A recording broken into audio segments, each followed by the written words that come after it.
And welcome to our September Town Hall meeting. It's so nice to see so many of you here today.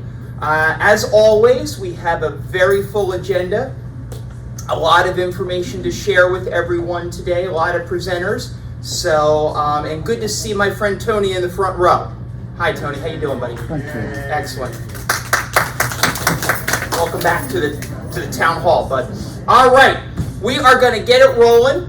And we are going to start with our Administrator and Assistant Executive Director, Luann Della Pietro, who is going to share with us the latest happenings over at Village Point. So please welcome Luann.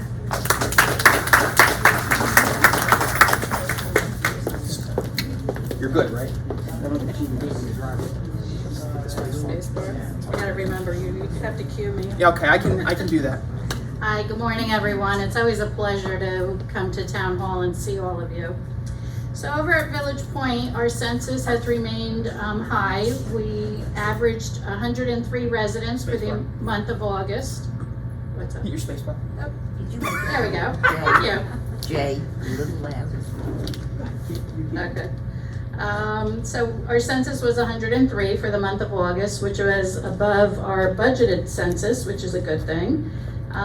We still remain people's number one choice. We keep hearing that from individuals in the community. We've been having a numerous amount of walk-in tours, so it definitely reinforces that people do want to come to Village Point. And we are the preferred care provider for most of the local hospitals, which is really good as well. They are confident in the care that we're providing over at Village Point. Our census in the long-term care has been pretty solid. Evergreen is at 25, Sandalwood has 28 residents, and Willow is full at 30, and that's our memory care unit. COVID update over at Village Point. I'm happy to say we have 0 residents with COVID at Village Point. We did have one employee who was positive. Today is her last day of quarantine. So as of tomorrow, we will be 100% COVID free, knock on wood. We'll still experience occasional cases here and there pop up. But what we're finding is in our contact tracing, it's usually the family members who are bringing it into the residents. So at least we're able to contain it. We will be offering booster and flu clinics coming up very soon, both at Monroe Village and Village Point. When we receive those dates, we will get those out to you and we'll advertise when you can get those vaccinations. Over at Village Point, a few things that are going on in the month of September.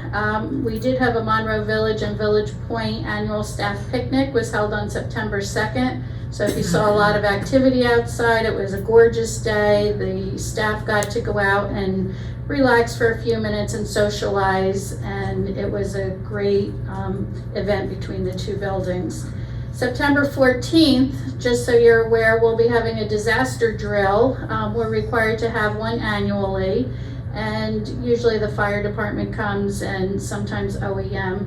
But it's a good practice for us. Staff members will act as residents and we will actually evacuate them from the building, and we're going to be transporting them over to the assisted living unit. We're very fortunate on the campus here that should there be an emergency in one of our buildings, we have another building to go to. So most campuses don't have that advantage. So just so you're aware, if you see any activity, don't be alarmed, it's just us practicing. September 21st, we'll be celebrating our employees' years of service at Monroe Village and Village Point. We're gonna have a beautiful luncheon in your dining room here. So it's a great time to really appreciate our staff members and their dedication to our community. And on September 22nd, we're going to be having a fall festival. Again, you may see the activity. It will be outdoors. It's going to be in front of the assisted living area. We're going to have a petting zoo. We have a lot of vendors coming. So if you get a chance and want to see some farm animals, wander over. I think animals are always good for your heart. And that's about it over at Village Point. Thank you. Have a great day.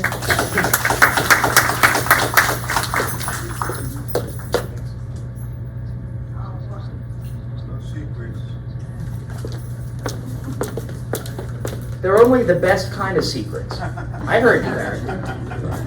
So, all right, so as you can see, we continue to have a lot going on at Village Point. We continue to be very, very well received in the community, folks knowing all the good work that happens over at Village Point, and that's really a feather in our cap, and really should give all of you peace of mind and comfort that should you need those sorts of services, then we have them right here on the campus, which is nice and convenient. I'm going to go ahead and call an audible because I just told a secret. Barry, you want to know what my secret was? Yeah. Yeah, I'm going to introduce Bill Pepitone, our Director of Campus Safety, who was not on the agenda. So I'm calling an audible in honor of the beginning of football season to ask Bill to come up to the podium for a minute because he has a few folks he would like you to meet. So here's Bill.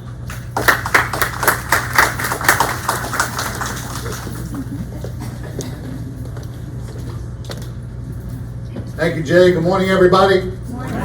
Last month when I stood before you, I told you that the Campus Safety Department was moving in the right direction.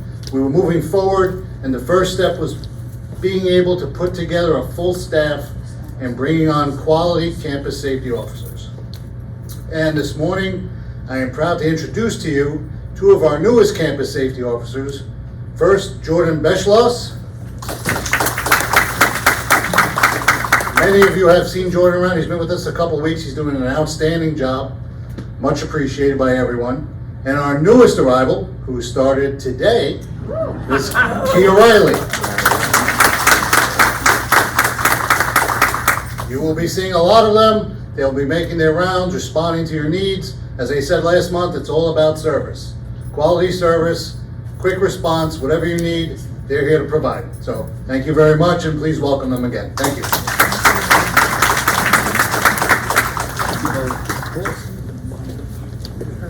Thanks, Bill. Welcome to the team, both of you. We're very happy to have you here. As you can see, we've got a great group of residents for you to interact with, and I'm sure you'll enjoy it as much as we will having you here. So welcome to you both. Thank you.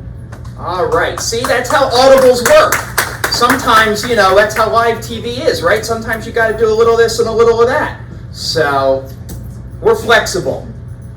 All right. I don't have a good segue for that, so I'm just going to move on to the sales report. Next up is Nathan Perez, our Director of Sales and Marketing, who he and his team have also been quite busy, and he's got some pretty surprising, not surprising I shouldn't say, but exciting numbers to share. So with that, I'm going to turn it over to Nathan Perez.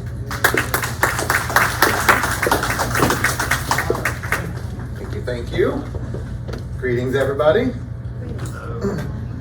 So we will have the same kind of discussion that we normally have. I'll go through a roll-up of the numbers and just give you an indication of what is coming up, and then we'll welcome the new members since our last meeting. So for the month of August, we have a sales goal of 4. We had 7 sales in the month of August. That's great. So, remember the last time when I said, don't freak out, we've got a good pipeline going. We really do. And then for the closings goal or move-ins goal, we had a goal of 4, which is pretty standard for us, as you know. And we had 4 folks close with us last month, or in August as well. So we do have good traction. We already have about 3 sales in for the month of September, and we just put a 4th apartment on hold yesterday. So whenever we put an apartment on hold, we're usually expecting a deposit within a 2-week period. So we should, hopefully, I'm not gonna have a piece of wood in here, should have another 7 sales in the month of September, but we'll see. So in the month of September, in August, we kind of paused our direct mail. Summer and back to school time specifically can be a little crazy for a lot of people out there. A lot of family functions, graduation parties, etc. So we kind of put our direct mail and advertising on hold in August. We have kicked that back up in September. So a direct mail piece has already gone out to advertise a very basic open house and presentation with an Oktoberfest theme. Very light lifting for us, and then we'll show off the model apartments. Actually, since I typed this up, we actually have about 30 new leads and about 30 RSVPs between the 2 dates. So we are continuing to see a good level of interest in the community. And direct mail for events will continue for the rest of the year through November and even I think into December. I might actually do a direct mail in December. Typically we don't because there's so much stuff going around here in the holidays and everybody's kind of stretched thin, but I do just want to capitalize on a relatively stable economic market and good housing prices. So we may continue to do direct mail straight through December. We actually have been testing additional zip codes in the Mercer, Somerset County area that have been focused on larger units. So those Cranberries, Ventnors, Yardleys that we have that are 1,200 to 1,400 square foot, sorry. That's kind of where we're marketing into that area because it is a higher socioeconomic level. So we have been pulling people from that through those tests, and we'll continue that through the end of the year. Main traction continues to be Monroe, East Brunswick, all the Brunswicks, and then also into Manalapan and Freehold. That's pretty much where we're bringing most of our folks in from. Too jumpy. So some of the ways you can help: refer your friends. As you all know, we have a pretty robust referral program here. If you refer anybody to us, whether that's a friend, family member, and they say, hey, I'm coming in because of Julie, or I'm coming in because of Joan, once they move in, then we will give you a credit on your monthly fee. It's just important for you to bring that name to us so that we can tag your name to theirs, just because a lot of you know people out there. So I want to make sure that the person really bringing the referral to us and doing that work is getting that credit instead of someone that's jumping in last minute. You can also provide a really great testimonial for our website, collateral pieces, and social media. Next year, we will probably do an update to our testimonial campaign with a lot of the newer folks that have moved in. So hopefully we can have you join us for that. And then take part in welcoming new residents and prospects to Monroe Village. As I've said before, those of the moment testimonials where you just stop us in the elevator, or you're stopping us on the, while we're looking around a room, and you just say, hey, we had a great program in here yesterday, or you know what, the security staff does a great job, or I can't talk enough about our nurses. Whatever positive you can give to our experience and the prospect experience is always greatly, greatly appreciated. And finally, I just want to welcome the two people to the community. These are folks that moved in since the last grouping of our welcome. So it's important for us to welcome all of our new members. I don't see them in the room, but that doesn't matter. I want to welcome to the family and the community Adele Jacobson and June Bustos. So please join me in welcoming them to our family and community. And thank you for your support as always.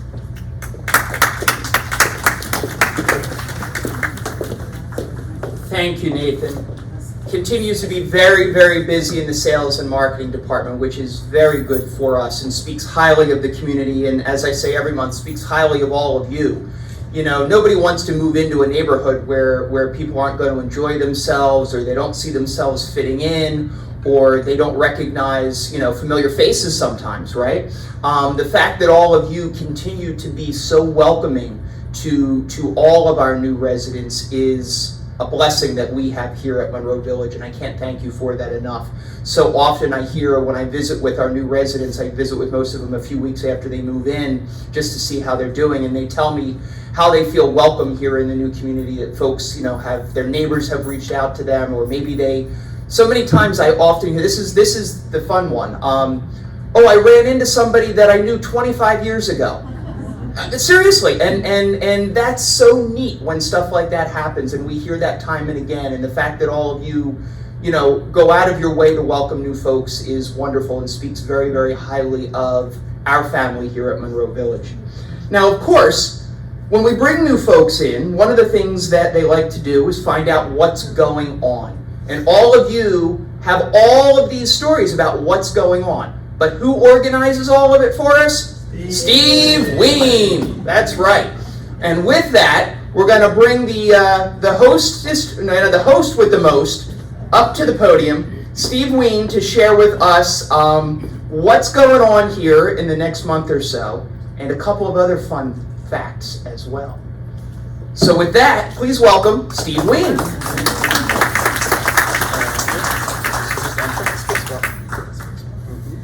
Morning, everyone.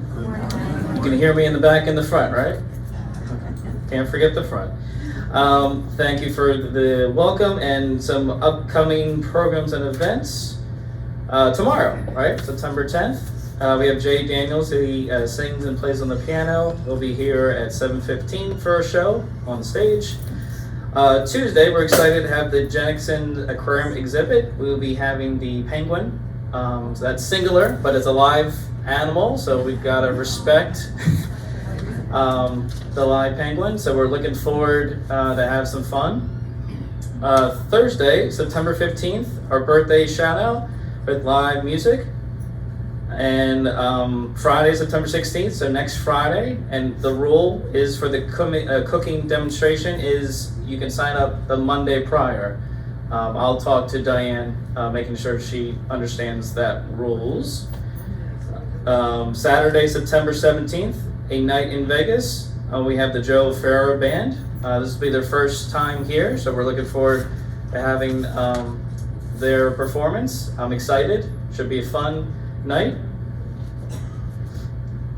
More upcoming programs events. Thursday, September 22nd, our therapy talk on fall prevention. So very important lecture. I want to thank the health committee also working with our department of therapy.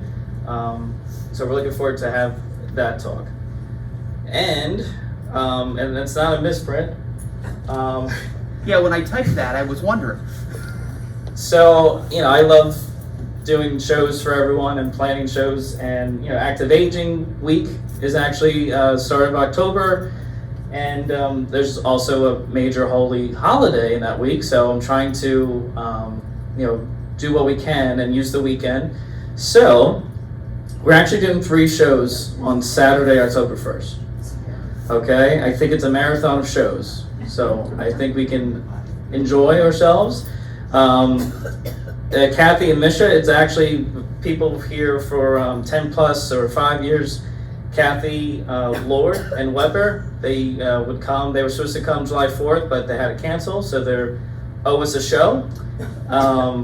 Jordan James will be at 3:15, and Jeff Dershan is 7:15. And the goal too is that we had a nice time with the tent outside, ordering chairs. We're gonna have more things, maybe not a giant tent, but it's not too hot this time of year, so we're gonna enjoy some outdoor music. And you can see Sunday, October 2nd is Oktoberfest with live music. So if you like to drink and you like salt pretzels, come on down. Live music, I'll be there. That will be at 7 o'clock. There's more. The next day, okay, so that's 6 shows in 3 days. Monday, October 3rd is our fall festival right by the pond with Michael Malone. Thursday, October 6th, we'll have a lecture with Gary. Gary did a lecture. We got pretty good feedback from Earth Day, so I invited him to come back. This lecture will be in the community room, and we have live music the same day, October 6th at 7:15. And why I made a note about the community room, usually the auditorium is available. Monroe Village in the month of October is actually doing a very nice thing. There's October 6th, there's a date that pretty much all day we'll be training with staff, and there's another day. So I'm letting everyone know there's no Thirsty Thursday. But as you can see, the other days, I'm giving you basically a Thirsty Thursday on Sunday, October 2nd, and I'm giving many other things. So you know where to find me, you know my number, but I think everyone knows me. I try to do everything fair and square, even Steven, okay? But it's a good opportunity for the staff to have some of these dates, and we're talking about just 2 days. And like I said, I think I'm trying to do the best to provide exceptional service. Monday, October 10th, Trish Chambers, she has been here before. She's going to do a lecture about the Gilded Age for that day, and that will be in the auditorium. I think that is it, but I'm actually going to audible. Will Gina report to the podium? Gina Tapiro, report to the podium. Was this authorized? Sure. Well, I could surely talk and read, but Gina has worked with the Liverpool team, and I like her help, and she obviously can also talk and read, and she developed this. So I learned to read and write. so I like her to take the spotlight for this.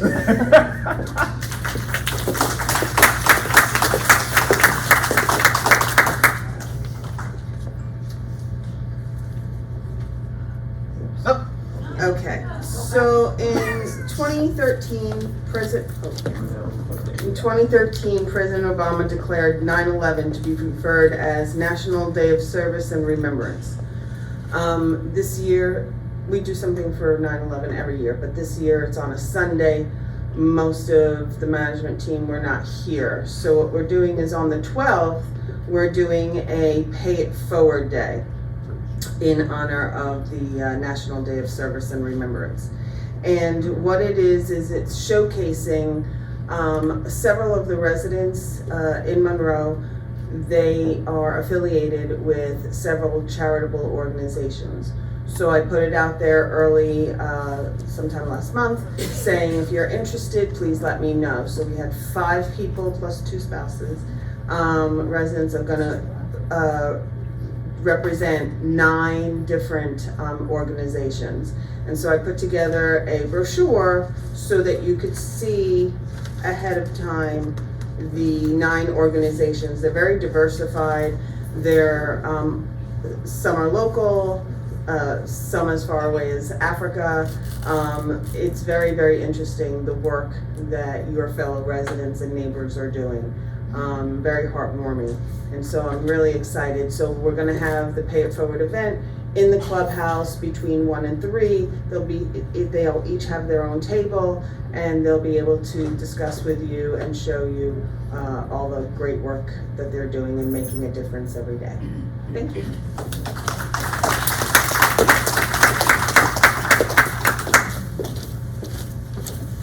Thanks, Gina. Inside joke too, when Jay mentioned last month that myself and HR, could make this taller, we are training the basically 300 employees between Monroe Village and Village Point, and we did reach our goal. It's on camera, thank you. And an inside joke was, Gina was our pinch hitter, and I would call her the Babe Ruth, because there's many things that Gina can do. I don't know the things that she can't do, but we're very benefit having Gina here. So thank you, Gina.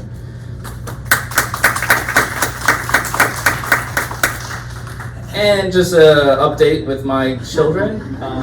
Today was they're cute. And they're mine, okay?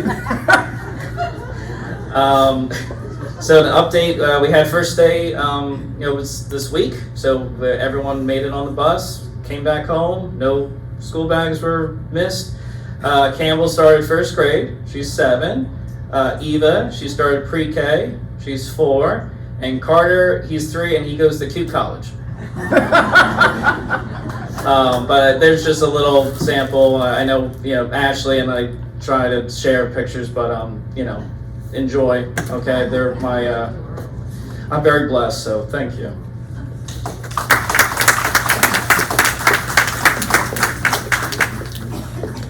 Thanks, Steve.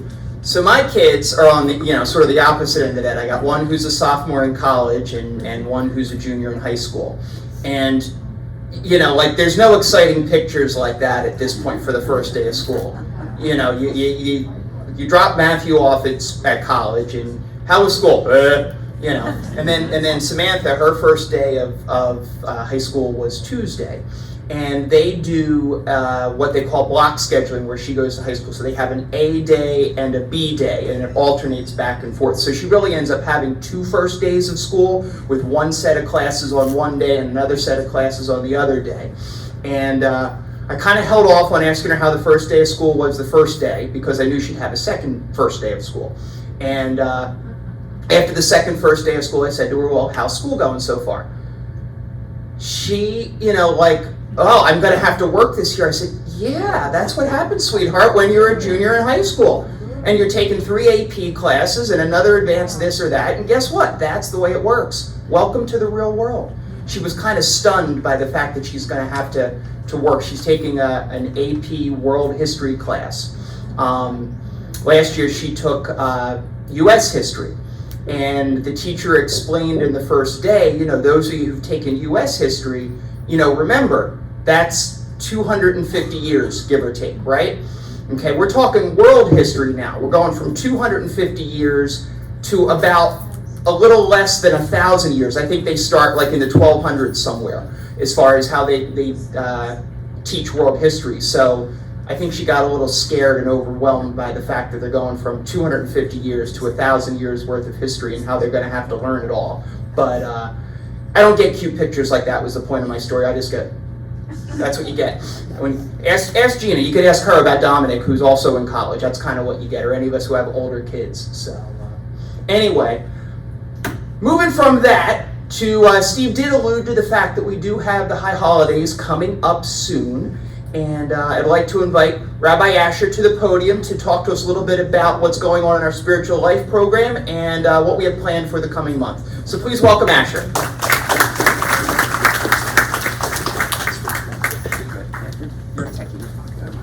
I have to make this shorter. I also don't have cute pictures to share. I only have cats. I could share next time. I'll bring pictures of my cats. There you go. But it'll be Jenny next time. Probably, but maybe we'll just elbow her out and you come in with the cats. I'll just bring in the cats. Exactly. No. Okay, so there are going to be high holidays at Monroe Village. So Rosh Hashanah is going to be on Monday the 26th at 11 a.m. It's about an hour service. I will be doing it. By the way, if anyone doesn't know me, my name is Asher. I do the Jewish services here and help as the associate chaplain. So yeah, 11 a.m. And then after the service, in the club room back there, there will be some refreshments, challah, apples, honey, and grape juice. All right, so if you want challah, which I know is the best part of Rosh Hashanah and not the service or anything, come see us on Monday, the 26th, not next Monday. And then for Yom Kippur, I will be leading Kol Nidre at 3:30 on Tuesday, October 4th. I'll be doing that live this year. It's a short service. It's just going to be me singing at you pretty much. If you like Kol Nidre, come to that.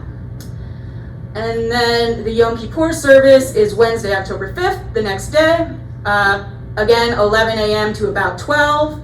There will be a short break after that, and then we'll come back together at 12:15 for the Yizkor service, the memorial service, okay? If you look at the right here, if you want a loved one or a few named at the Yizkor service, there will be forms for that. We'll start collecting them on the 16th, so that's next Friday. And a donation makes that happen because the donations go towards the chaplaincy, the spiritual care intern program, and that's how you guys got me in the first place. I started as an intern here. So this is what keeps, cute young people coming to serve in your spiritual care. And then on the left there, if you're going to be fasting and you want to break the fast after Yom Kippur, we will be, there will be bagels and stuff available in the cafe afterwards that you can take. And whenever you break the fast, you can save it until then. Any questions about that? Great. I think that's it for me. Yeah. Thank you. Thanks, Asher. Asher forgot he's at Monroe Village and not at Stonebridge today. The bistro is where we'll be doing the breaking the fast as opposed to the cafe. We could send you all to the cafe over at Stonebridge if you want. It's not nearly as nice as our bistro though. It's up to you. Your call. Anyway, Asher, thank you very much. We look forward to all the services we'll be having, and Asher made an important note there. You know, don't forget that our Spiritual Life program is funded by the foundation and through your donations. So we greatly appreciate all of those who have supported the foundation and the Spiritual Life program. It's enabled us to continue to have a presence on our campuses from a spiritual life standpoint, where a lot of communities no longer offer that kind of a service, and we're very fortunate to have that again through your generosity and that of many others throughout the Spring Point organization. So we thank you for that. All right, now we mentioned last time that somebody was coming back. Guess what? She's back. So we'd like to welcome the one and only Dale Hill.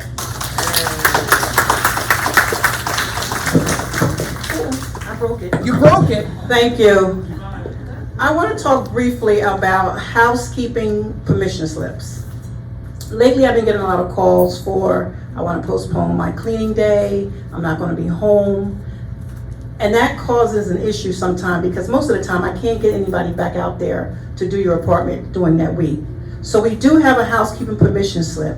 And what that does is that gives that housekeeper permission to enter your apartment if you're not home, you went to the doctor's, or you just went out for groceries. And what happens is campus security will unlock that door, and campus security will lock it back when the housekeeper's done. It's just causing an issue when it's your cleaning days every 2 weeks, and then you call me and then you want it done that same week, and it's hard. The housekeepers have full schedules. Their schedules are full. We clean 7 days a week. So a permission slip will allow us to unlock the door to campus security, and campus security will lock it back, and then your cleaning's done. Then you don't have to postpone it. You don't have to worry. When you come back, everything is done.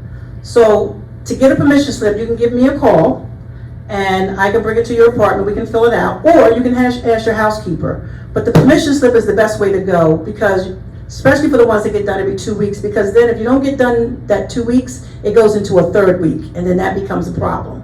So again, if you want that permission slip, please just contact me, or you can ask the housekeeper. And again, we'll make sure that door is unlocked, and we'll make sure that door is locked. It will be secure. Thank you.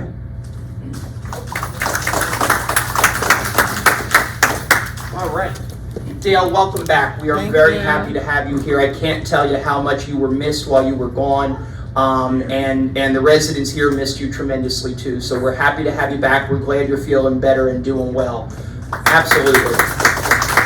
And like Dale said, she wanted to make mention of, don't forget, we have processes whereby your apartment can be cleaned even if you're not home, and we do have ways to make sure that that is safe and secure for you. So please seriously consider allowing the housekeeper to come into your apartment even if you are not there. It will make the job easier for our team, and it will be a better service for you as well. So we'll make sure everything's kept safe and under control if you're unable to be there. All right, so speaking of keeping things safe and under control, next up is Ed Petrowski. Ed is our Director of Clinical Services, but I bet you didn't know that Ed moonlights and has another job. You didn't know that, did you? Ed doesn't even know that. Well, Ed, maybe he saw it was on my notepad here. Ed is a professional model. Did you know that? He is a professional model. He stands around and people paint pictures of him. We were lucky enough to obtain one of those pictures. And there he is, Eduardo himself. We told him we wouldn't do nude modeling. He wasn't allowed to do that, but we did get skeletal modeling. So that's what we've got. Now, all kidding aside, Ed was away on vacation, and he made the mistake of sending us a picture from his vacation. Little did he know we would use it against him. And thankfully, he's a good sport. So please welcome the model himself, Ed Petrowski.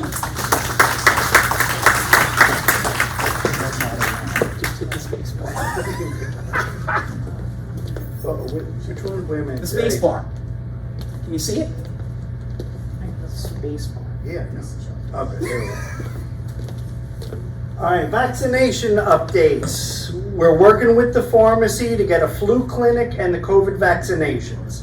So please be patient. It's a lot of coordination between the pharmacy, setting up everything here, and getting the clinic and letting everybody know. So what we just ask is, once we know, we'll let everybody know and then set up the dates and times.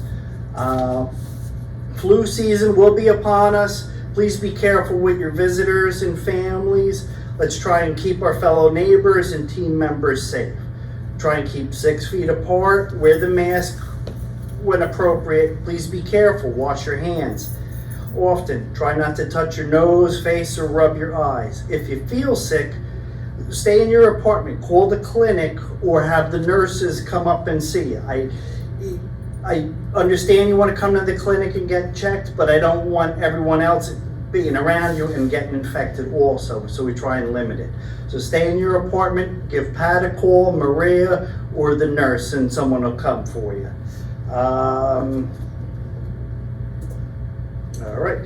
COVID test kits. I heard there were rumors we didn't have any. I have 280 under my desk.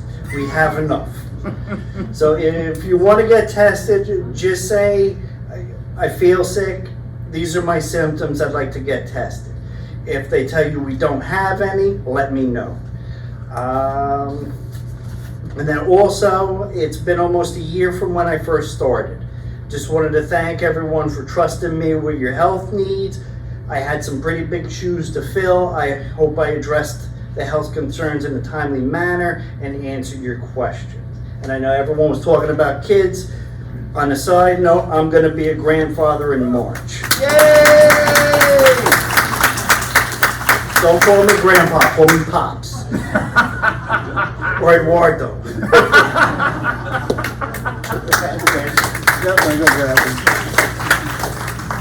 Ed, congratulations. That's great news about becoming a grandfather. We're so excited for you and for your family. It's going to be lots of fun. You're going to be a good grandfather, I have no doubt. All right, well, we have confidence in you. I got some people that could teach you some pointers if you need some, okay? All right, very good.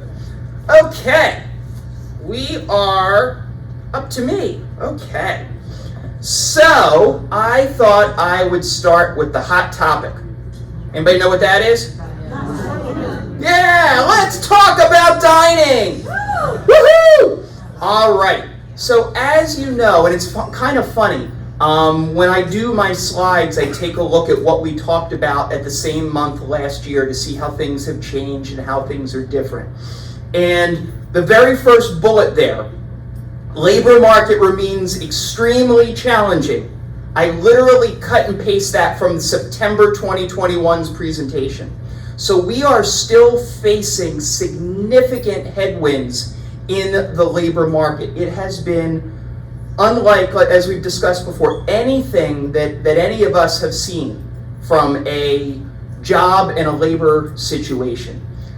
What's gotten worse in the last year is wage pressure. We know what inflation has done. The last report, I think, was something like year-over-year inflation was something like 9.1%, I think. Wage pressure is extremely difficult right now. What that means is wages are going up, and we need to balance all of that with being good financial stewards with your money. So it's creating a very, very difficult marketplace out there for us where we need to compete. And we have raised people's rates, and we are offering sign-on bonuses, and we are doing a lot of different things. But I'm not sure I'm ready to pay $25 an hour for a waitstaff person. That's what's going on out there right now. It's really, really crazy. Unlike anything, like I said, I've ever seen in 20 plus years of doing this. It's crazy. And then on top of it, despite that, lots of young people just aren't entering the workforce right now. You know, the typical high school kid looking for a part-time job after school or on the weekend. I mean, I don't know. I can't figure it out because both my kids work and worked through high school. I mean, Samantha, you've heard me talk about her in the ice cream shop, and, you know, Matt's worked at Dunkin' Donuts and Tractor Supply and a couple of other places, and he has a part-time gig on campus now in college. But the lack of high school kids looking to work blows my mind. I don't know. I guess they're all independently wealthy because Since I was 15, I've been working, so it's crazy. That makes it really, really hard for us, is my point. And we've really been struggling in terms of finding wait staff in particular. You know, and unfortunately, this isn't the first time we've had that struggle, and you all know that. You know, from November of 2021 through St. Patrick's Day of this year, we didn't have any service in the dining room, in the Fireside Restaurant. We went to the pickup system that we utilized by Wing, and then we had the Fireside Restaurant open for people to sit. So unfortunately, right now, we're kind of back in that situation. We have made a tweak, though, based upon the feedback that we got from all of you during that time. And the feedback that we got from all of you during that time was, how can we make this so that we can eat hot meals together with our friends?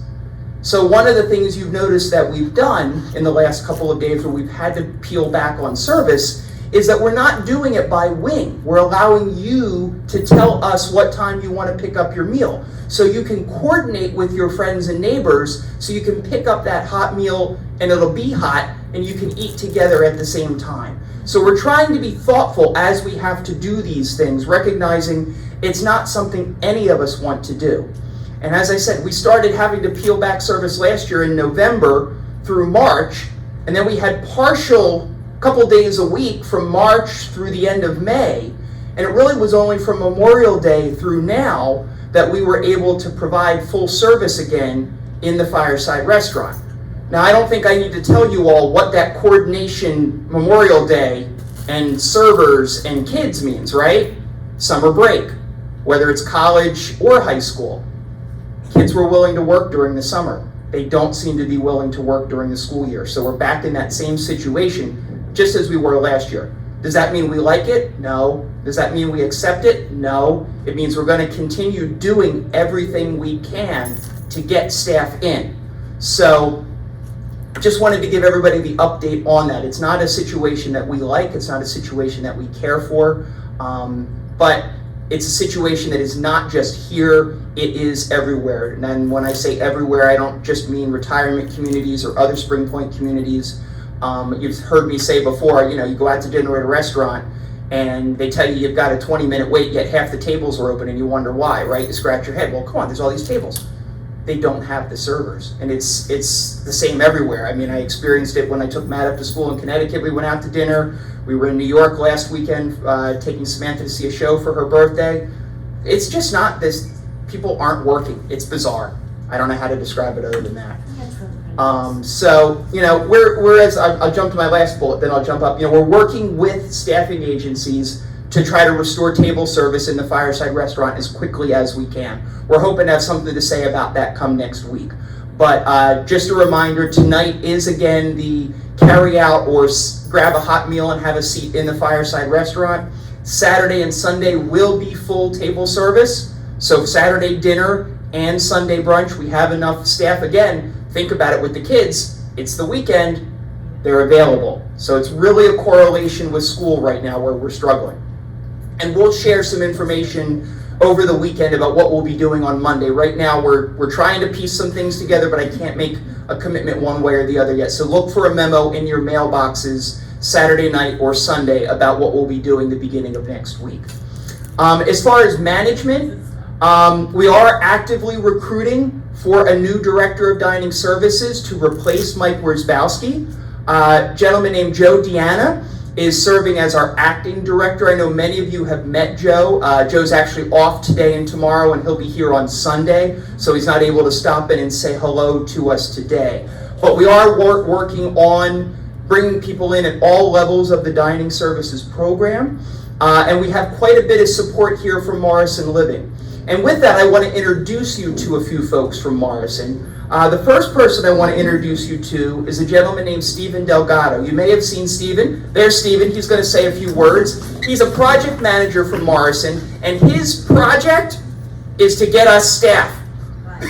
So he's going to tell you a little bit about some of the work we've been doing, some of the things he's been up to, some of the folks that we do have coming on board. So with that, I'm going to ask Stephen to say a few words. Hello, everyone. Hello. So, as Jay said, you know, there's a lot of staffing issues happening in the dining room. We don't want to go back the way we are, but, you know, there's standstill with staffing. We're kind of living and dying with a lot of the students that we have and them going back to school. The weekend we are trying to resume regular service. We do have enough staff on the weekends to carry through. As Jay said, we were working with some temp agencies. Hopefully we will get a positive note next week where we could actually resume service the way it was. Maybe about 5 or 6 staffings that are coming from these temping agencies. In my hand, I also have a job fair that we are hosting next week. So we're trying all different avenues, trying to fill staff. September 14 and 15, we're hosting a job fair in Monroe Village. I was actually yesterday for about 2 hours and a half. I went to Rutgers University. I handed some to the students. I went into some dorms where I should have not been in. I was taping papers on lampposts, bus stops, all by the college campus in Rutgers. I then made my way to Mercer College, did the same thing, hit up some bus stops. I think I bombed the whole facility. There's hiring papers all, and so someone hopefully sees our, but we're working with our recruiters in Compass to actually post things within Indeed for our job fair, some other social media networks.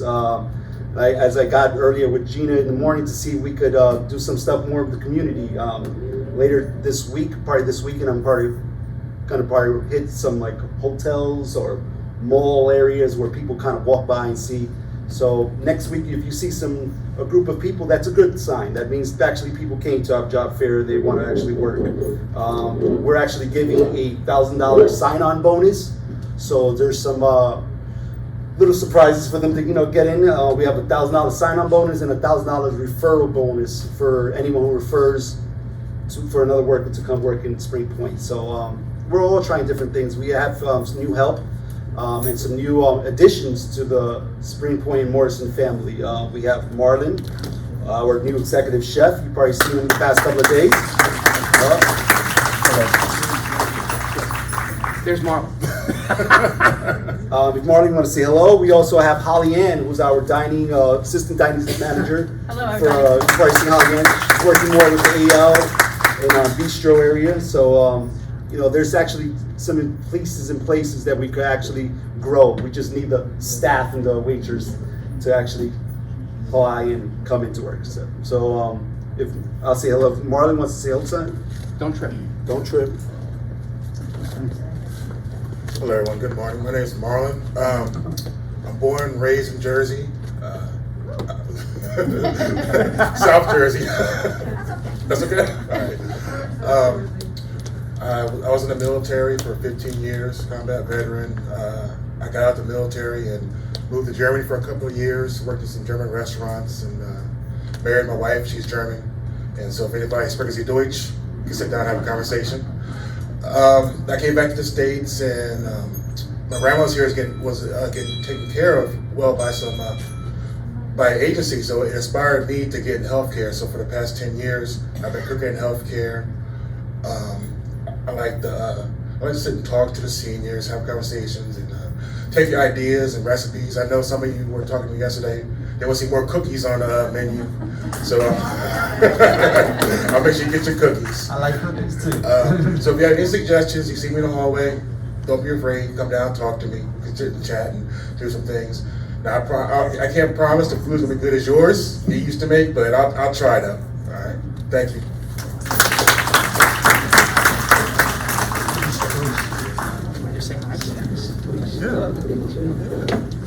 Hi everybody, my name is Holly Lasco. I've been here for about 3 weeks. I might have seen some of you already in the bistro. Jay. Oh, sorry. Jay.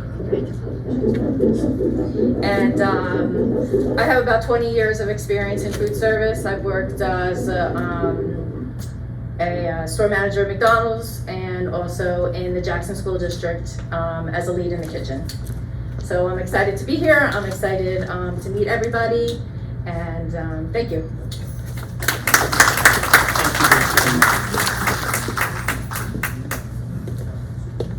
Thank you, Marlon. Thank you, Holly. Great to have both of you here with us and joining our team here at Monroe Village. We're excited to have some folks who have some really great background and experiences to join us and help move us forward with our dining program.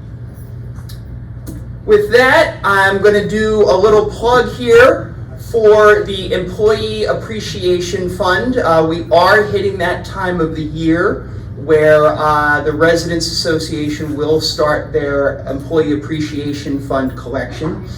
Just a reminder to all of you, as you know, we have a no tipping policy here at Monroe Village. You do not tip your waiters or waitresses, you do not tip your housekeepers, you do not tip the maintenance guys, the doorman, et cetera, et cetera, et cetera, as you would if you lived, you know, outside of the bubble, as we call it, right? So that's a lot of tipping that you might do throughout the year at various places that you don't do because you're a resident here of Monroe Village. And what the Employee Appreciation Fund does is it provides you with an opportunity to show your appreciation for all the hard work and dedication of the team members here at Monroe Village. I think, you know, I hear time and again from all of you how much you value and appreciate the different folks here that work at our community and the job that they do for you. So this is an opportunity for you to express that appreciation. Contributions, they go and are all dealt with and managed by the Residents Association. Okay, so your contributions should go in the Resident Association mailbox that is in the mailroom. Okay, we're down at the bottom. On the one side is the Resident Association mailbox. On the other side is the business office, the Resident Association side. And I know that your executive committee will be putting out further communications soon about the the Employee Appreciation Fund. I know they've got their thermometer up there now, so we're starting to gear up for our collection. And, you know, just on a personal note, thank you all for your generosity. You know, we are year in and year out amazed by the generosity of our residents and the contributions that you make to show that appreciation for the residents. And it is very, very much appreciated. All of the team members value that and really appreciate your generosity when it comes to this. So with that, we'll move from Employee Appreciation Fund to starting to talk about, believe it or not, another end of the year thing, the 2023 budget. So we do have a draft budget. We've been working on it for a few months now. A lot of moving parts this year in our budget, more so than I've dealt with in many years. You know, we've talked about it time and again here and at other places, what inflation is doing to us and the challenges that have come with food costs and labor costs and supply costs. Everything is going up, up, up, up. And we need to realize that we need to be able to deal with that, but we also need to make sure, as I said, we're being good financial stewards for all of you and for your money. So we're working very hard at creating a budget that is responsible, a budget that continues to provide levels of service that you expect, but we also need to make sure that we are providing ourselves ample ability to pay fair wages to compete in the labor marketplace, to ensure that with food costs up 12% year over year, we can continue to have the ability to provide the variety of food options that we do here. It's very, very challenging right now in crafting that budget, and you know, we're looking at it as hard as we can.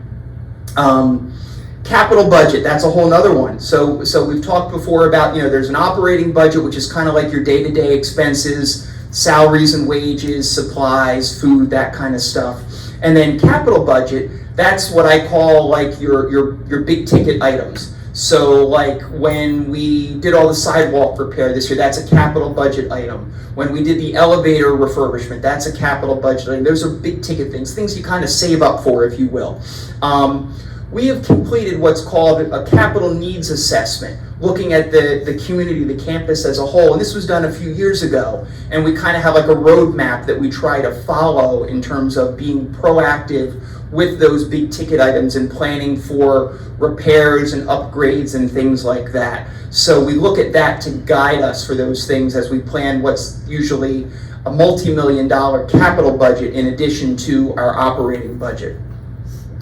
Once we have that final proposed operating budget together, I will review it with various resident association committees, both the Financial Advisory Committee as well as the Executive Committee of the Residents Association.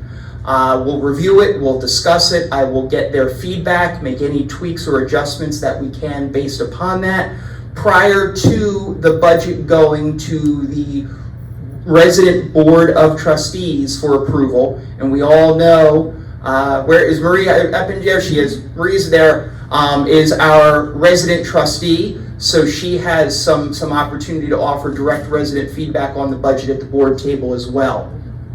So that's how our approval process and review process works. And then finally, we will plan, as we do every year, to provide all of you, the general resident population, with the opportunity to learn about the 2023 budget.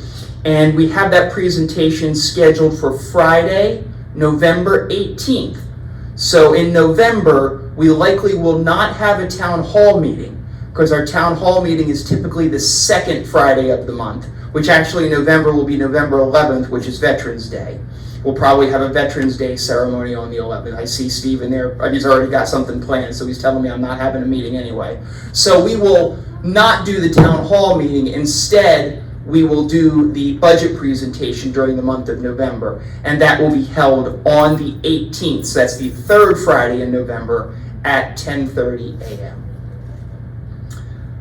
Finally, it's mailbag time. So we've got another letter with some really great experiences that a resident, or a family in this case, had with one of our team members.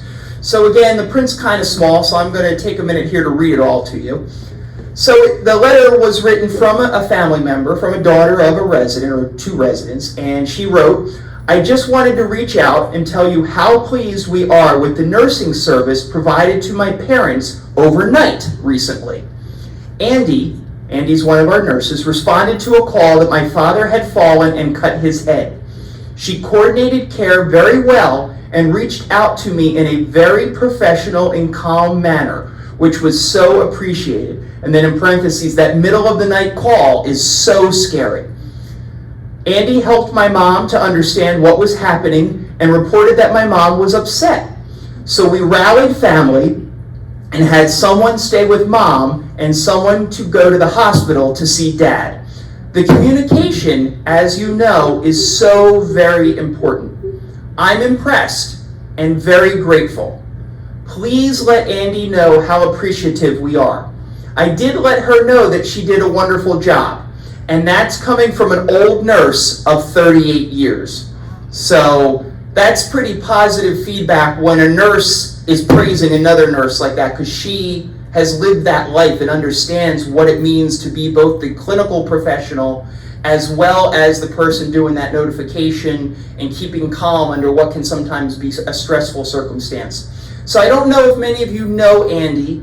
Andy works primarily overnight as a nurse for us, so you may not see her unless it's in an emergency circumstance like this. But I thought it was important to share this letter with you so that you know she's who allows us all to sleep well at night, someone like Andy. Knowing that we have nursing coverage here for emergencies 24 hours a day, and that we have people who respond professionally and with clinical expertise and know what they're doing if we end up in a circumstance where we need that help, is really reassuring and a great peace of mind. I was going to have Andy come today, but she did work overnight, and I didn't want her to not get her beauty sleep because she goes and heads to bed after she's finished working here. So if you happen to see someone in the middle of the night and she looks like a nurse, chances are it's Andy, and thank her for a job well done. So even though she's not here, let's give Andy a round of applause, please. All right, so with that, I'm going to ask that we bring the lights up and grab the microphones, which I see Gina and Steve doing, and we will turn it over for comments and questions. What we ask is that you please raise your hand and wait for the microphone to come to you so that everyone can hear you. All right, Steve, we got Betty here. Good morning. Hi, Betty. Hi. I hope you can answer my question. I'll try. My question pertains to the skilled nursing facility at at Village Point. Yes. And which is funded in a way by Medicare. In part. It recently came to my attention that someone here who had been a long-term resident needed skilled nursing. However, Monroe Village did not take his insurance. Could you comment on that? I know that's happened at other places. Mm-hmm, And sure. I'm sure so could you? Sure, so if you By look the at, way, I do want to say something nice. oh, okay. I did say something nice. There is nobody here that is better than Daryl and Alice. They are superb. They I are. have to tell you that if you need help, everybody is stretching the nurse with the BSN. I think those two guys are LPNs. I would be a hell of a lot easier having them take care of me Mm-hmm. than have a newly minted MSN. Yep, that's true. Yeah. And you're right, we've got Alice, we've got Daryl, we've got Owen, the Oh, three of them absolutely. are three, personal care nurses who you Yeah. typically see during the day or into the evening, and they do an excellent job as well, absolutely. And I have a second question, if I may, very quickly. I listened to what the people from RSC had to say. Now, my conclusion, and I believe I am correct, we do not have too much input in hiring these days. They took over the dining room, so Mhm. they're doing the hiring. Am I correct in that? Well, they are doing the hiring because they're their employees. However, we still have oversight of that, meaning particularly for the leadership positions, I interview those people before they're offered a job here. They still need to meet our requirements and our expectations in terms of customer service, attention to detail, things like that. Just because they're a Morrison employee does not mean that they cannot meet our standards here at Monroe Village. Good, and thank you for that. Yep, absolutely. And to go back to your first question, Yes. okay, so Village Point participates in a number of insurance programs, but not all. And if you review your residence and care agreement, it states that explicitly in your agreement that we recommend that you have traditional Medicare and a supplement, okay? Some people do, some people do not. And if you do not have traditional Medicare, and we participate with your Medicare insurance, because you may have a Medicare HMO or another Medicare Advantage program, right? Okay, then that's great. But sometimes we don't. Even what we try to do on a case-by-case basis is get what's called a single case payer agreement, and we try to negotiate with the insurance company directly. However, they're not always willing to negotiate. Oftentimes, particularly with Aetna, with whom we don't have a contract, they have contracts with other local facilities, and they will not allow their customer, because remember, you as the insured are the customer. They will not pay your benefit unless you go to the facility with which they are contracted. You can always choose to pay out of pocket, but you cannot if you do not have if you're not willing to do that. And unfortunately, Aetna is one of those in particular. And by the way you acknowledge that, it sounds like maybe this person had Aetna as their Medicare Advantage plan. So, By the way, Aetna, is run by the healthcare plans. They are run by CVS, mhm. who is going heavily into healthcare. Mm-hmm, that's true. So the point of the story is, unfortunately, despite whatever, if you don't have an insurance plan with which we are contracted and we are unable to negotiate a single case payer agreement, the options become pay privately or go wherever your insurance company is telling you. We don't like it either, but we do everything we can on our end. And again, contractually, under your residence and care agreement, it's pretty explicit about how that works. Thank you. Sure. All right. Who else we got? Raise your hand high, right in front of you, Steve. Good morning. Good morning. Several months ago, we were all called and asked if we were interested in getting a pneumonia shot. Yep.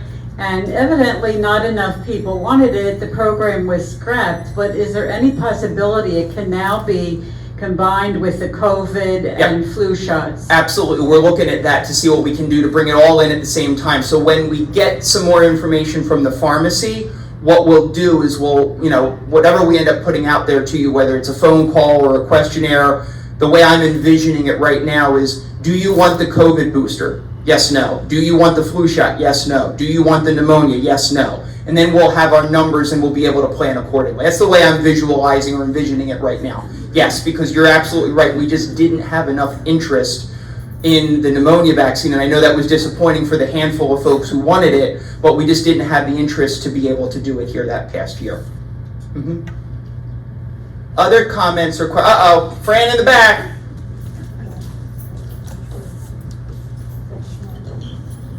Thank you. Jay, I was uncomfortable with your reply that we could not go out the back door because of count. I asked downstairs to see what would be the reason why. It's just a door. And they said they could not come up with any reason. Well, I think, you know, Fran, we talked about that, and Fran's talking about the back door out of the Fireside Restaurant.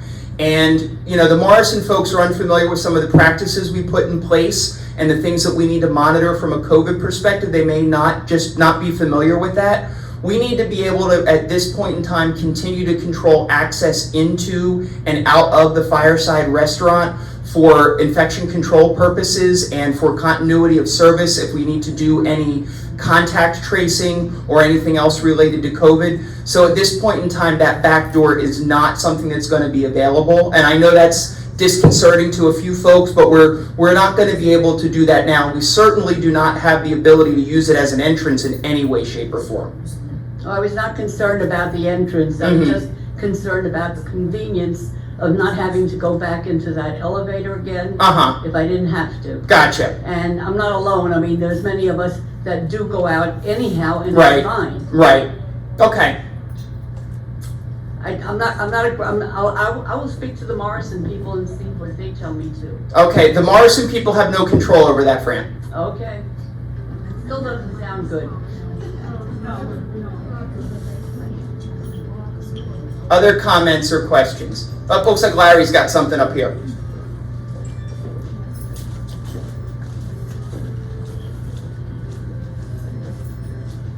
I just wanted to say that the Appreciation Fund is a voluntary fund, and you will be receiving a lot of information about what you recommend based on how long you've been here. Perhaps people, if anybody is new in here who doesn't know, it'll all be spelled out for you as we go along in September onward, all the way through the time. Yep, absolutely. So everybody will know what's expected or hoped. Yep.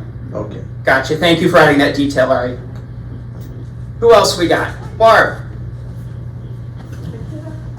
Hi, thank you. So I have some questions as a new resident. Yeah. Yeah. And it really has to do with the dining and the service that we are providing here. So we used to hire, my understanding is, you hire a lot of kids from high school. Yep. Right now the kids don't really want to work. Yep. And I really think that it would behoove Morrison and our people here to really find out, maybe talking to the guidance counselors at the schools, to really try to get those kids in here. I think it's an extraordinarily valuable service for the kids to be doing this kind of work. That was actually my first time hearing about Monroe Village, was from a student of mine back in 2006 who was not a great student in school but loved being here and working. And so I'm kind of curious, because kids aren't going to need $1,000 signing bonuses. That's signing full-time contracts.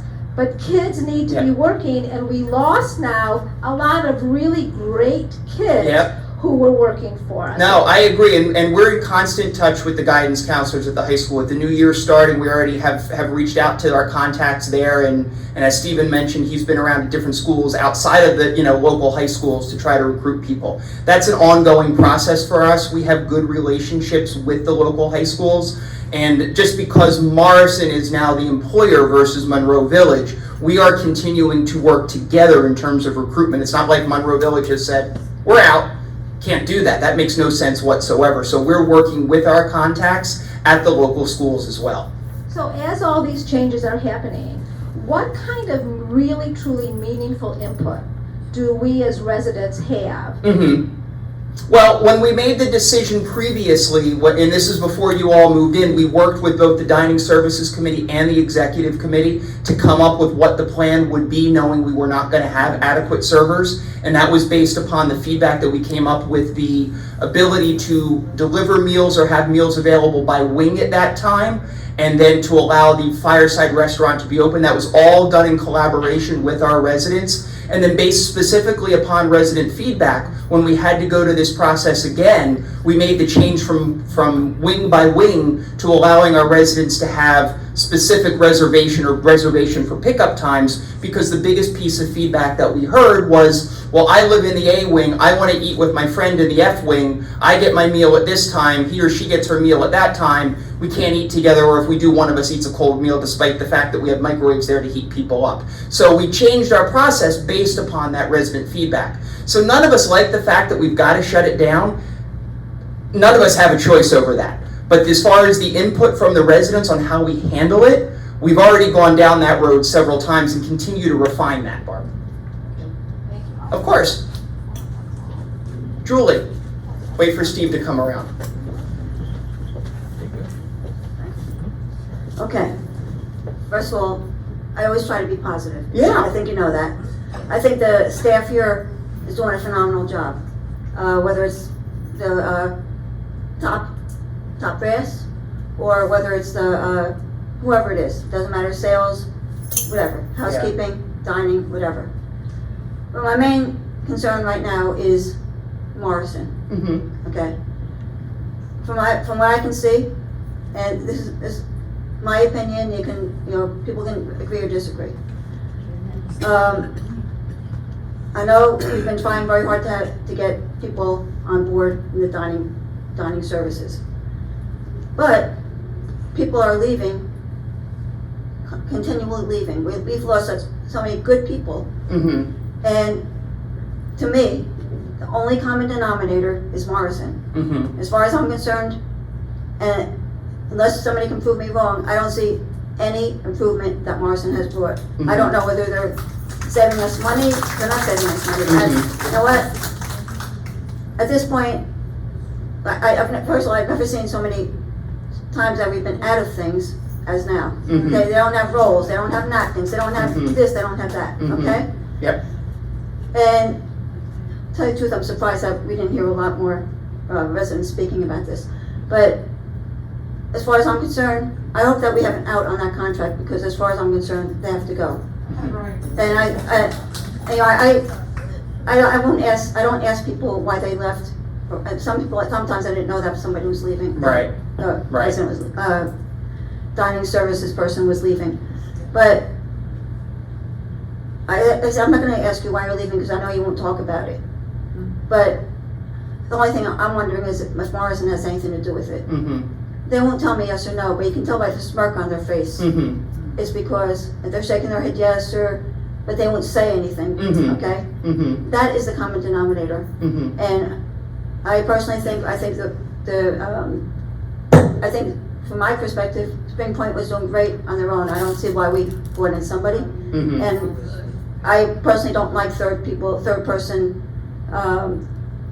Mm-hmm. And people in my life. I like to do my own work. Mm-hmm. And I think Spring Point was doing a great job in dining services on their own. Mm-hmm. And I think maybe if Morrison was gone, I don't know, but maybe we'd get some of these people back. Mm-hmm. I know some people supposedly left because of the way some of us residents may have spoken to them. Yeah.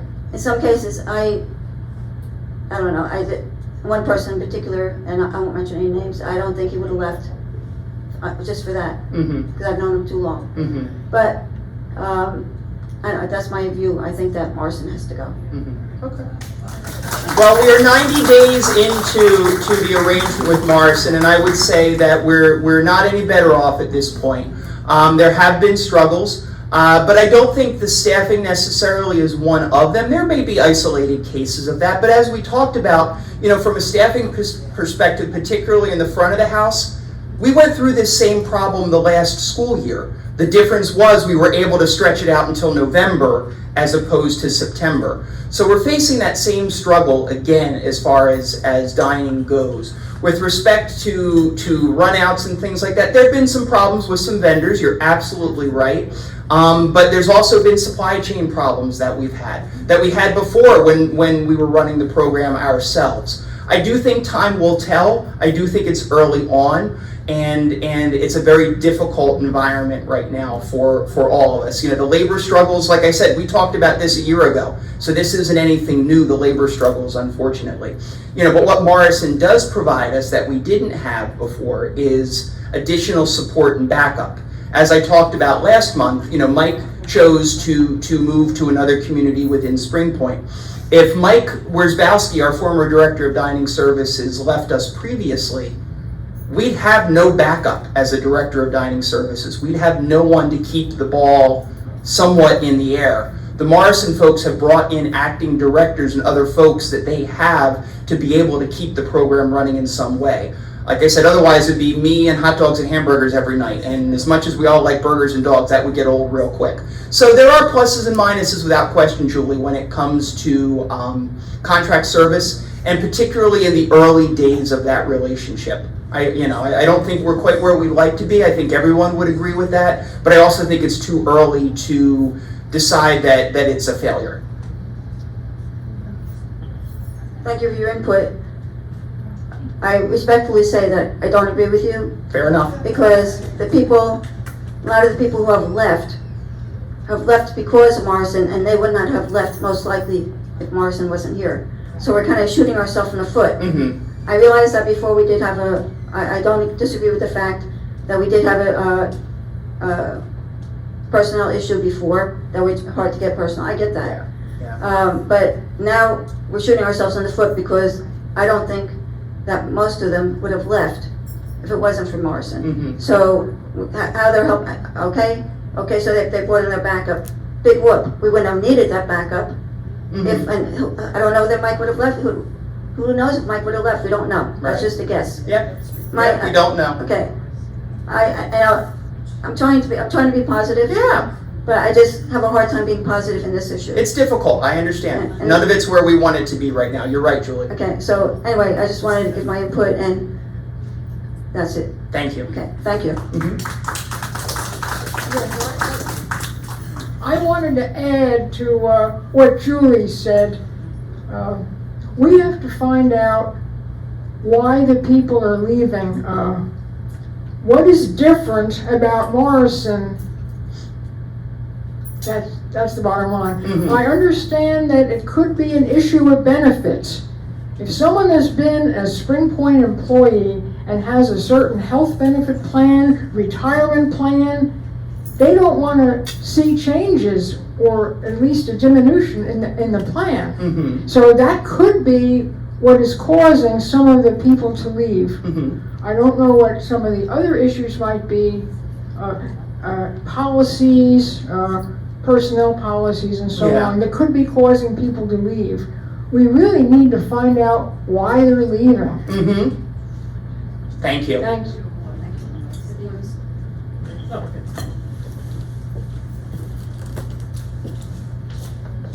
My question is not food related.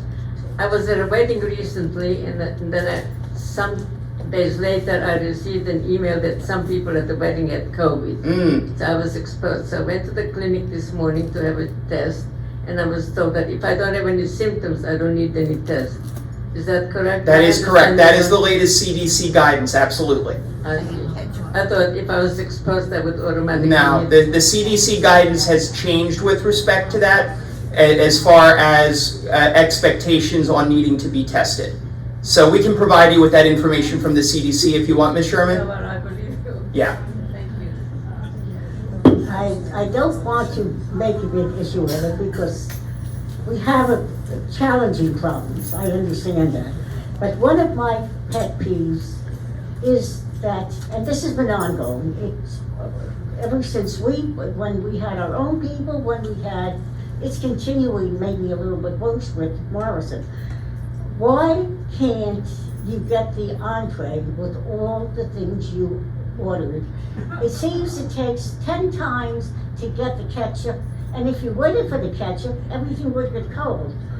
When you give an order, the young person dutifully takes it all down. And what happens to it? Right. Somehow, in many instances, it doesn't resemble what you ordered when you get it. And it certainly is certainly inefficient and cost-consuming when they go back to the kitchen with one item. Right.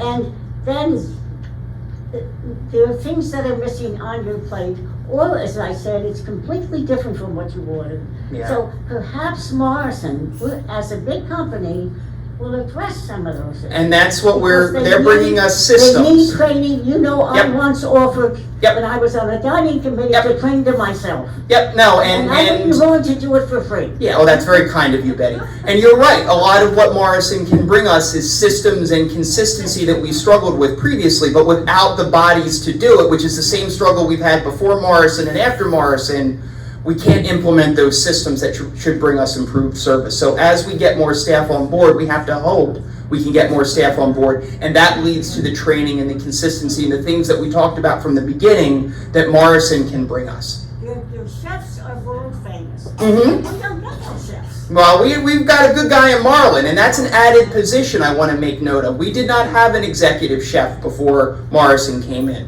Morrison has added that position for us. So that's a new one for us, to have another person to oversee the inside, the back of the house operations, because that's due to the concerns that we've heard from the residents, specifically in response to it. So, I think Dorothy in the back raised her hand. Oh, I'm sorry, we got somebody first? Hold on, where are we going? I'm sorry. I shouldn't try to drive the bus.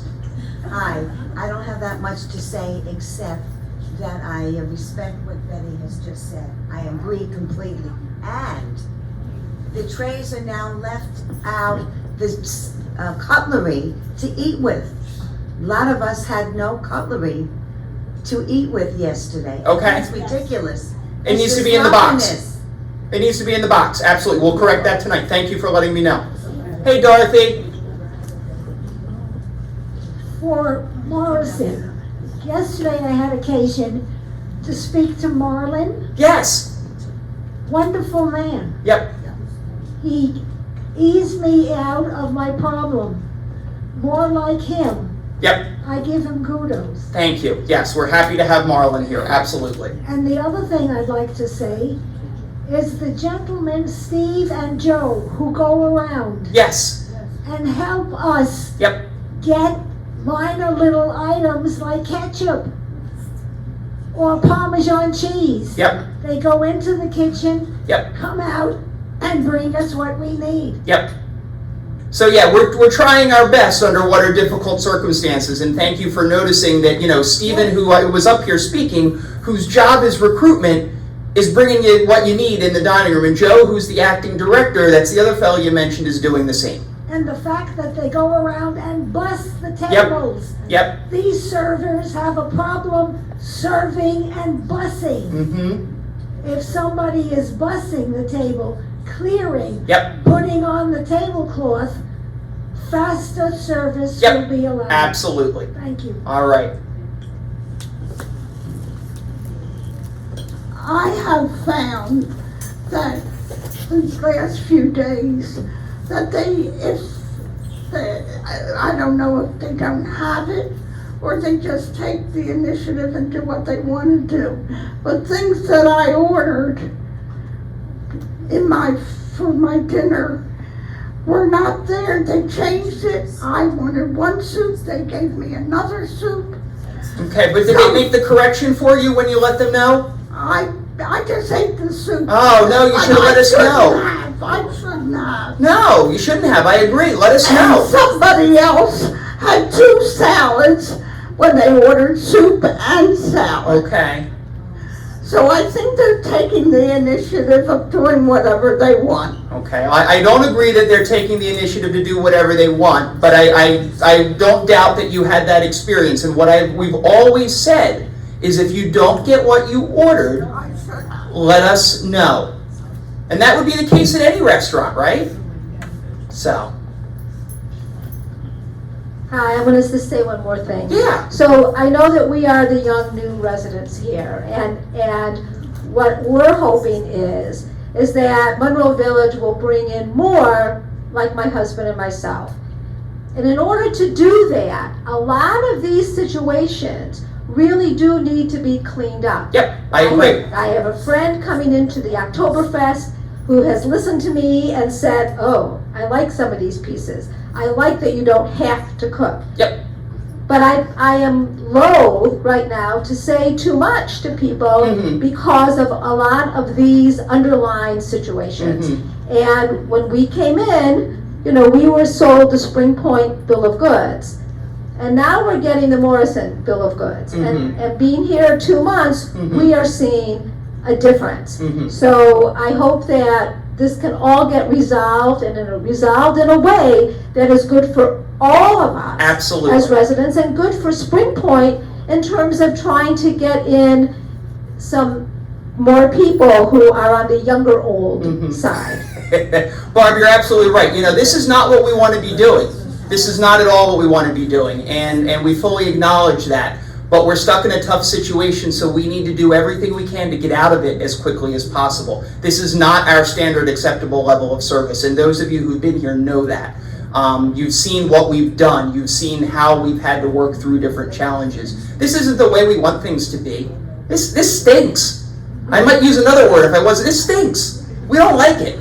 But we've got to make the best of a bad situation. We're trying every which way we can, knowing that it is not acceptable as a long-term solution. Hey, Barry. Hi, Barry Falk. I just want to say a few things about the dining situation, if I may, please. Last time when we had this situation, there was a condiment table downstairs with everything on it. I think that should be returned unless, of course, one item, money. Well, no. Okay. So we replaced that condiment table, it had everything on it, the mayonnaise, ketchup, napkins, silverware, it had everything on it, and it made it much easier for people. And people should, I'm going to remind them at our residents meeting, which is the Tuesday, that everybody should order drinks with their order when they order it. Order drinks, coffee, tea, water, whatever you want, and you'll have it there. Luckily, I brought my own water down yesterday, but I also order water. And napkins, I brought them down because I knew they might not be there. So we got to sort of help ourselves to make our lives easier down there at the dining room. And that's my message for that situation. And I know it's tough as hell, and it does stink, and it's terrible, no question about it. Now I can have the second to last word, I know that, Jay. on the 20th of this month, which is a week from this coming Tuesday, we're going to have our residents meeting. Come there, there's going to be some interesting stuff discussed over there, and we'll tell you everything about the Appreciation Fund, what's going on for this coming year. And so I hope you all attended, and everybody have a good time. It's all yours, Jay. Well, thank you, Barry. And if we find that we need to continue with this into next week, those condiment tables will be out there. You know, this is hopefully a very short-term thing, but if it needs to be longer, those condiment tables will be out there next week. That was another example of an enhancement that we made after we got feedback from the residents. So that's, you know, the microwaves, things like that. If we need to go longer than this, we'll have those things out there as well, okay? All right, who else we got? We still got hands. Barry, you didn't get the second to last word. Sorry. I'll think of something else to say. I have a question on another subject. Yeah. A while ago, we were sent out a questionnaire regarding busing for religious services. Yes. And I have not heard anything more about it. Is there anything? Yes, so we will make sure that we have bus service available for the Jewish holidays coming up. And we are working, you know, we've had some rearrangement in our transportation department. Rosemary retired, and Maria has moved from one role to the other, and Joyce is now going to the transportation department from the concierge desk. So as we get those people into their new roles, that's when we'll be able to get things set back up for services on Saturday and Sunday on a more regular basis, presuming that there continues to be adequate demand for such. Yes. And we talked originally about that restarting in the fall, so we're just getting there now.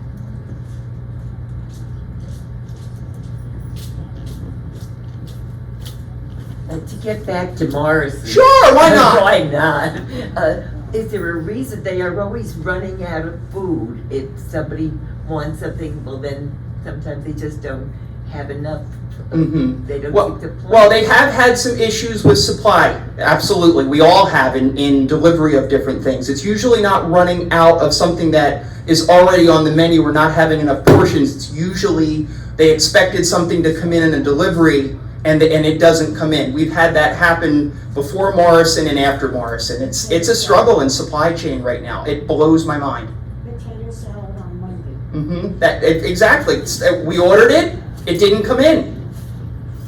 Sometimes they just don't have bread. Yeah, same thing. We order fresh bread every day, and if the delivery doesn't come because the bakery's not able to produce, we're stuck, unfortunately. Yes, Julie? On a positive note, Yeah. and to change the subject, I noticed that, a lot of us have noticed that the screen was fixed, the projector, whatever it is. What a difference. Absolutely. Thank you very much. Agreed. Absolutely. It's funny, you know, and I get frustrated when it comes to technology sometimes, because if you remember, we had an issue earlier in the year and we reached out to our technology vendor and they said, do this and that'll fix the problem. So we did that and it fixed the problem for about 3 months. And then we were right back to where we started. Except now we're much more in the hole financially because of what we spent that didn't really solve the problem, which is what's frustrating to me. Because again, trying to be good financial stewards, we don't want to waste money. But we need a projector that works nonetheless, absolutely. Great. Hi, I do not agree, when you're out of bread, they should go to the store. Many years ago, Passover, I purposely went to one of the diners, because I know they have matzah.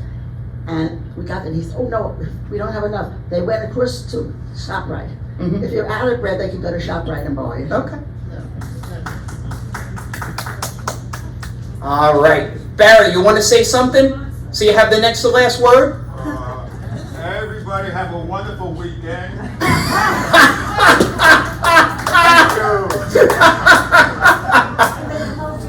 All right, so with that, I'd like to thank you all for your time today. Thank you for your participation and engagement. Thank you for your feedback. It's all very, very important to us, and we do take it all to heart. Sometimes we're stuck in situations that none of us like and none of us can fix as quickly as we want. But that does not mean we're not focused on them. So that feedback really is important. Thank you all. Have a wonderful day and have a great weekend, everyone. And those football fans out there, enjoy the first weekend of the NFL season. Thank you, everyone.